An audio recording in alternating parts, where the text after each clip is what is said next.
عمومی طور پہ رشتہ داریوں کے اندر بعض رشتہ دار بہت تلخیاں دیتے ہیں، زندگی کے اندر زہر بھر دیتے ہیں، لیکن اگر کبھی وہ مجبور ہوں تو ان کی اعانت کریں، اور ان کا رویہ کچھ بھی ہو، زہرناک ہی ہو، لیکن آپ کا رویہ خوبصورت ہونا چاہیے۔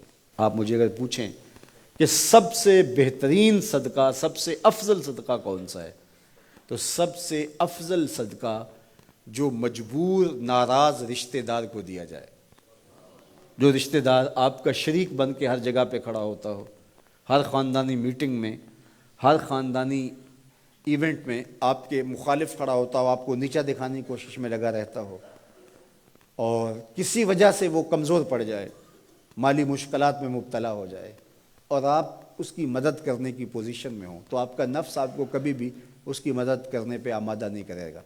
آپ کا نفس روکے گا، آپ کہے گا کہ یہ تو ہمارا شریک ہے، تو سانپ کو دودھ پلائیں، اب تو اس کا سر پاؤں تلے آیا ہے، اس کو تو کچل دے، یہ تو میرا دشمن ہے، اس کو طاقت دوں۔ نفس کبھی بھی نہیں چاہے گا کہ اپنے شریک دشمن کی مدد کی جائے، لیکن سب سے افضل صدقہ وہی ہے جو ناراض رشتہ دار کو دیا جائے، اس لیے کہ اس میں نفس شامل نہیں ہوگا، اور جس عمل میں آپ کا نفس شامل نہیں ہوتا اس عمل سے تمہارا رب راضی ہوتا ہے۔ تو رشتہ داروں کے ساتھ سلوک اچھا کرنا، رشتہ داروں کے ساتھ رویہ خوبصورت کرنا، یہ تمہاری زندگی کا اسلوب۔ مجھے بتائیے، اہل مکہ نے، حضور کے رشتہ داروں نے حضور کے ساتھ کیا سلوک نہیں کیا تھا؟ اوجریاں ڈالیں، کانٹے پھینکے، راہوں میں گڑھے کھودے، اذیتوں کے پہاڑ کھڑے کیے، اور کیا کیا مصیبتیں نہیں تھی۔ حضور شہر مکہ سے چلے گئے مدینہ المنورہ۔ اب جب فتح مکہ ہوا تو حضور جب تشریف لائے تو ناقہ پہ سوار ہیں، تو اب یہ تھر تھر کانپ رہے ہیں سارے رشتہ دار حضور کے، برادری کے لوگ۔ انہیں پتہ تھا کہ آج ہمارا آخری دن آ گیا ہے، اور اگر بڑا بھی رحم ہوا تو کم از کم ہمیں شہر بدر تو کر ہی دیا جائے گا۔ اب حضور تشریف لائے، سب کو جمع کیا، کہا کہ بتاؤ میں تمہارے ساتھ کیا سلوک کروں؟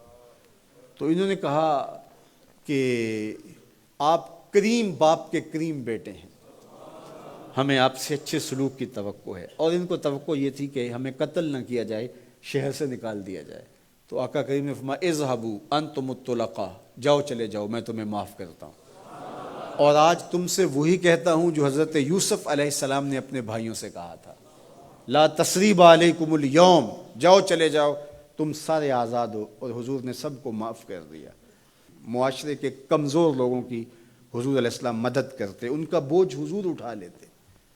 دکھیوں کا، کمزوروں کا، لاچاروں کا بوجھ اٹھانے کا مزاج پیدا کرو، لوگوں کی ضرورتوں کو پورا کرنے کی کوشش کرو، اپنے کندھوں پہ بوجھ اٹھاؤ اور ان کا بوجھ ہلکا کرو، یہ مزاج پیدا کرو۔ یہ تمہارے نبی علیہ السلام کی سنت ہے۔ وہ چاہے تمہارا دشمن ہی کیوں نہ ہو، لیکن اس کا بھی بوجھ کم کرو، اس کا بوجھ اپنے ذمہ لو۔ جس کا کوئی کمانے والا نہیں، معذور ہے، اپاہج ہے، لاچار ہے، زیادہ بچوں کا بوجھ ہے، اور ذرائع آمدن تھوڑے ہیں، تو آپ کثیر العیال لوگ ہیں جن کا کوئی مددگار نہیں ہے، آپ ان کی مدد کرتے ہیں، ان کے کام آتے ہیں، آپ ان کے لیے کمائی کرتے ہیں۔ یہ بات ذہن میں رکھیے، کمائی کرتے ہوئے 3 نیتوں کا استحضار رہنا چاہیے، 3 نیتیں آپ کے ساتھ جڑی رہنی چاہیے، تو آپ کا کاروبار، آپ کا رزق کمانا بابرکت ہوگا۔ اگر چوتھی چیز جڑ گئی تو آپ کے کاروبار میں، آپ کے رزق میں پیچیدگی آنا شروع ہو جائیں گے۔ سب سے پہلی نیت آپ کے ساتھ یہ جڑی ہو، عموماً ہم سب کے ساتھ یہ نیت جڑی ہوتی ہے، اور وہ یہ کہ ہم اپنی ضروریات کو خود پورا کریں اور سوال کی ذلت سے بچیں۔ دوسرا مقصد، جو میرے زیر کفالت لوگ ہیں، وہ بچے ہیں، بیوی ہے، بوڑھے والدین ہیں، وہ چھوٹے بہن بھائی ہیں، یا جو لوگ بھی میرے زیر کفالت ہیں، ان کی ضروریات کو میں نے پورا کرنا ہے، اور اس کے لیے میں یہ رزق کما رہا ہوں۔ تیسرا مقصد ہمارے ساتھ جڑا ہونا چاہیے، اور جب بھی ہم کمائی کر رہے ہیں تو ہمارے ذہن میں یہ بات ہو کہ معاشرے کے وہ لوگ، وہ میری گلی میں ہیں، میرے رشتہ داروں میں ہیں، میرے محلے میں ہیں، یا کہیں اور ہیں، جن کا کوئی کمانے والا نہیں ہے اور مجبور ہیں، میں ان کی مدد کروں گا۔ اللہ مجھے اس کاروبار سے، اس وسیلہ رزق سے اتنا عطا کر دے کہ میں اپنے بچوں کی کفالت بھی کروں گا، اپنی ضرورت بھی پوری کروں گا، اپنے والدین کی خدمت بھی کروں گا، اور معاشرے کے ان کمزور لوگوں کی مدد بھی کروں گا۔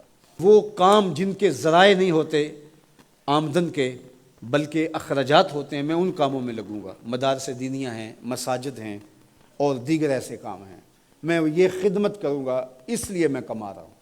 تو یہ رزق بابرکت ہوگا، اور آپ بیٹھے اپنے دفتر کی کرسی پہ ہوں گے، تمہارا رب تمہارے نامہ اعمال میں ثواب لکھا رہا ہوگا، فرشتے نیکیاں لکھ رہے ہوں گے۔